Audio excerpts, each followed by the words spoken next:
अच्छा, तुम उनका डिफेंस आज सब समाप्त कर दिया, हानि पहुंचाई है, वो फिर पापी पनपेगा और फिर व्यवस्था करेगा तुमसे लड़ने की। इसलिए भाई और बहनों, हम हिंदू समाज ये कब तक भूल करेगा। अभी ये बच्चा सुना रहा था, ये तो बहुत कम सुनाया है, आपको पता है 2 रेलगाड़ी भर के सी पाकिस्तान से आई थी, बहनों के आंचल भी काट दिए थे और लिख दिया था जंगाओं पर, सिर पे नहीं, जंगाओं पर पाकिस्तान जिंदाबाद कह देना, हम तोहफा भेज रहे हैं। और जब मेरठ आदमी यहाँ से बदला लिया तो आपको पता है कि भाइयों को मत मारो, मत देखो गांधी जी क्या हो रहा है वहाँ, कि अपने भाइयों के हाथों मर जाना कोई बुरी बात नहीं है। और जब स्वामी श्रद्धानंद ने गोली मार दी तो अब्दुल रशीद को भाई कह के पुकारा। भी ये नहीं कह रहा था गांधी जी को उपकार नहीं है देश पर, लेकिन राजनीतिक जो भूले, जो चाटुकारिता जो भूलेगी, वो भूल का परिणाम हमारे सामने है। इसलिए प्यारे साथियों, हमें अपने मोबाइल के द्वारा, किसी के द्वारा रखना चाहिए कि इस अवसर पर श्याम को कुचल दो। अगर श्याम को कुचला नहीं गया तो फिर ये तुम्हें सताएगा। ये मैं नहीं कह रहा, पढ़ो मनुस्मृति, पढ़ो विदुर नीति, पढ़ो चाणक्य नीति। अगर नीतियां हमने पढ़ी होती तो हम धोखा नहीं खाते। इसलिए यह बहुत आवश्यक है। इसलिए प्यारे साथियों, हम अपने मोबाइल के द्वारा, अपने विचारों के द्वारा ये संदेश दें। और उतना ही नहीं, और हम आर्थिक सहयोग करने के लिए इस देश के लिए तैयार रहें। तो धन की आवश्यकता होती है बड़े बड़े हथियार खरीदने के लिए, उसके लिए तन से, मन से, धन से कोई एहसान हो प्यारे मित्रों, कहीं फिर स्थिति बन जाए। आज बलूचिस्तान भी तुम्हारे साथ खड़ा है, उसके 3 टुकड़े होने को तैयार खड़े हैं। अब चूक गए तो कब अवसर आएगा। हमारा पीओ के जो स्थान है, अच्छा कब अवसर आएगा बताना। अब अवसर है उसे लेने का। और बांग्लादेश में जो पाप हुए हमारे साथ, आपने देखा ही है, वो भी थर-थर कांप रहा है इस बात को लेकर, काश हमारे ऊपर ये भी हमला कर देता। आज विपक्ष भी एक है इसके लिए।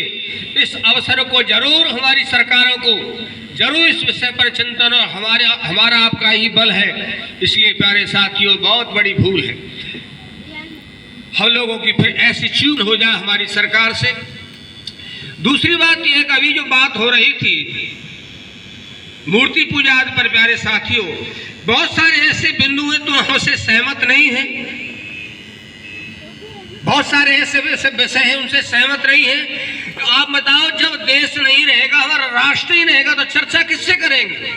वो ठीक है, हम भी महापुरुषों को मानते हैं, आप भी मानते हैं, कम से कम हम एक होकर, संगठित होकर प्यारे मित्रों, जब एक आवाज होगी हमारी, संगठित होंगे तो आगे बढ़ेंगे। इसलिए दयानंद ने कहा था कि एक ईश्वर, एक धर्म ग्रंथ, एक उपासना नहीं होगी तब तक इन उपदेश, सत्य उपदेश के बिना मनुष्य जाति का उत्थान होना असंभव। इसलिए हम सब मिलकर, ये सुंदर वातावरण है, हो सकता है मेरे चिंतन में कुछ कमी हो, जरूर आप विचारेंगे, चिंतन करेंगे। प्यारे मित्रों, कब तक हम पिटते रहेंगे, कब तक लाल हमारे जाते रहेंगे। इसलिए समस्त देशभक्तों को इकट्ठा होकर अपने समाज, राष्ट्र के लिए काम करना चाहिए।